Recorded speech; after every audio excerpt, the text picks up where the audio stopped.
and we're sure functioning, but we're anxious to have people back face to face. And I don't know whether life will be normal again, but it'll be a little bit more normal, hopefully. So anyway, welcome. It's good to have you join us again this morning, and I'll look forward to seeing all of you again sometime soon. Tricia, thanks for the opportunity to say hi to everybody. I hope you have a great morning. Thank you, Dr. Kroll. Very welcome. All right, and I welcome our YouTube users. I had a little technical difficulty with that, but hopefully we're all set now. Our speaker today, I'd like to welcome Hannes Zacharias. He is the Robert A. Kipp Professor of Practice at the University of Kansas School of Public Affairs and Administration. Spent 35 years in a career in local government, concluding as the Johnson County, Kansas City county manager. Spent 45 years paddling rivers throughout the West and Midwest. I can't tell you how much fun that sounds like. So please welcome Hannes Zacharias. Well, thanks, Trish. Appreciate it very much, and nice to visit with you all with Butler Community College. And I will say that for those individuals that are curious about this presentation and want to have the presentation done for a club or some other organization there in El Dorado or around the area, I'm happy to do this as well and talk more about my excursion, if you will, through canoeing and kayaking adventures, but mostly importantly, the Arkansas River. I'm going to share my screen with you all and kind of go through a presentation, and we'll kind of consume the time that way. But there is an opportunity if you have questions, and I love questions as far as that's concerning with my trip here, but put that in the chat. So I really would appreciate that. Let me get my computer up and running here as we go for it. So please do use the chat on the left-hand side, include those questions. I love those issues, and stop me with that. And Tricia will be monitoring that to let me know if you have questions.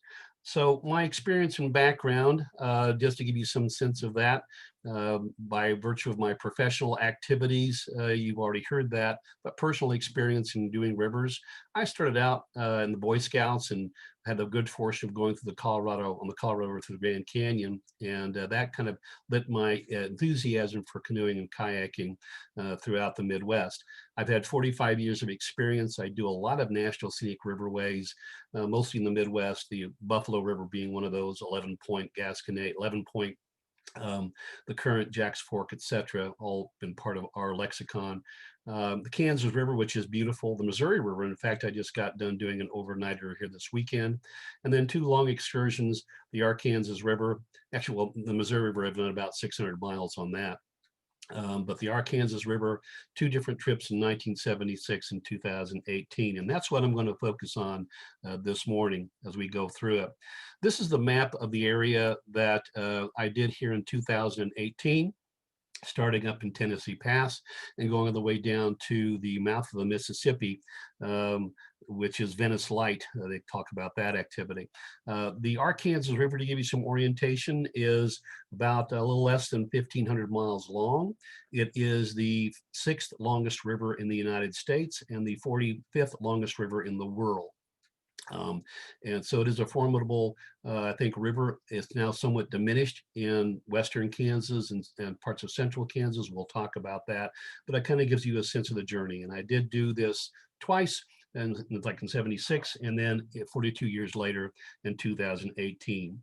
As proof that indeed I did do it, this is a picture of me actually completing the trip in New Orleans in 1976, where I received a key to the city. No, I'm not a giant. Gulliver's Travel. This is kind of an awkward kind of picture. These individuals were at moon landing, but it gives you proof that I did complete that trip. And decided again in 2018 to do it on the heels of my departure with Johnson County government. I had promised my family that I would do it a second time if indeed I ever got the time to do it.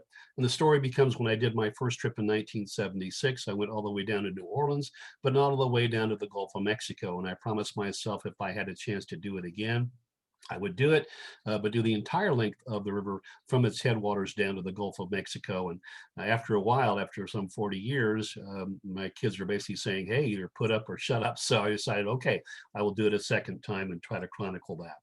Before I get into my trips, I should say, I'm going to give you some of a brief history of the Arkansas River to give you some sense of context here. And I think it is disappointing to me that the history we have begins in 1500s, but the river has been available for thousands of years to Native Americans. And this shows you a map of at least one shot about in the 1500s and so forth, of what we think the Indian tribes that occupied the Arkansas River. So here's where Dodge City is. I can tell you Dodge City because that's the 100th meridian. Let me back up here quick. That's the 100th meridian here, and Dodge City is at this location. There's more story of that in just a second. So right about here is where I think El Dorado is as it flows down into Ark City on the Wet Walnut. You can see that the Kiowa occupied the area where you're talking about, the Osage a little bit to the east. And of course, the Arapaho were up in the western parts, and then other tribes as well going on. The first recorded history we really have of the area came from Coronado and Coronado's expedition back in the 1500s, looking again for the cities of gold, etc. This is the supposed path, Dodge City here again, you can see on the monitor, and up to Great Bend in this location. In fact, there is, when I was growing up in Dodge City, I'm a native of Dodge City, there's a Coronado Crossing, Coronado Crossing. That's kind of the first parts of the expeditions that we have some written understanding. There's a little bit more understanding we have coming forward by Etzanoa, kind of in this area here that's being talked about, and this map might be modified as we talk about this, but I'll get to that in just a second. So that's when the recorded history begins, is 1540. Of course, 1802, that's when the Louisiana Purchase comes into play, and you see this large area, which is the drainage area of the Missouri River, which was the definition of the Louisiana Purchase. On the heels of that, then came Zebulon Pike in 1805 and 1806, following the Osage River,